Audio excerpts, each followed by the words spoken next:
Hello everyone, welcome back. I want to give you guys a heads up on what I think is going on with the Supreme Court. I think they have turned against their own decision in the NYSERPA versus Bruin case. Okay, so because of that, the NYSERPA versus Bruin decision, the outcome written by Clarence Thomas is that all gun control laws are unconstitutional unless the government can prove that similar laws existed in 1791 when the Constitution was ratified. Okay, so that was like a clear-cut victory, nice and easy to understand, an easy test for any court to look at and say, hey, did this law exist in 1791? If not, unconstitutional. Okay, so a few of the ATF cases have, basically in the lower courts, they had injunctions issued against them, like the frames and receivers case, right? Against the 80% frames.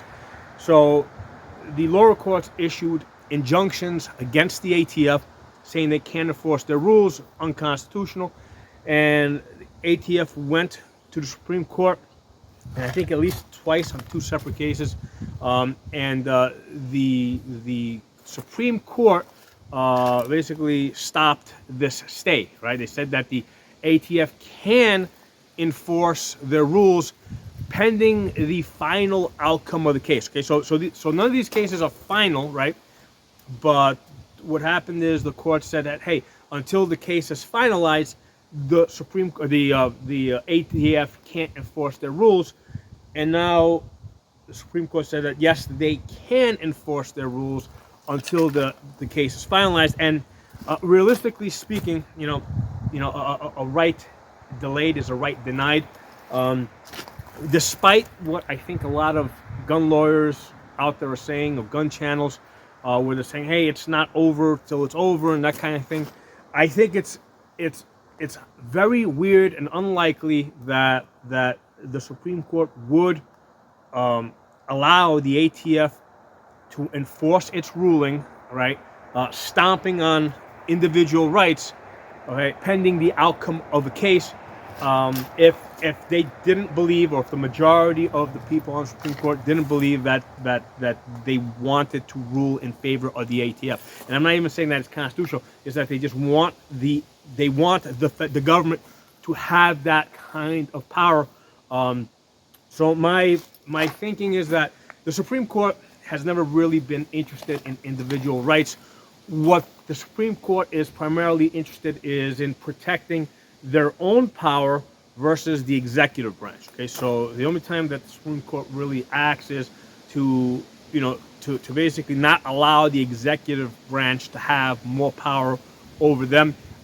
They prefer cases running through the court system, rather than in many cases the executive branch making decisions. Okay, so I don't think that there's any other way to look at this than saying that, hey, when it comes to guns, the position has shifted on at least two of the Supreme Court justices, and I would say that's Roberts, who was always wishy-washy on gun rights, and also on Barrett, who I kind of see as a soccer mom, probably scared of guns type of woman.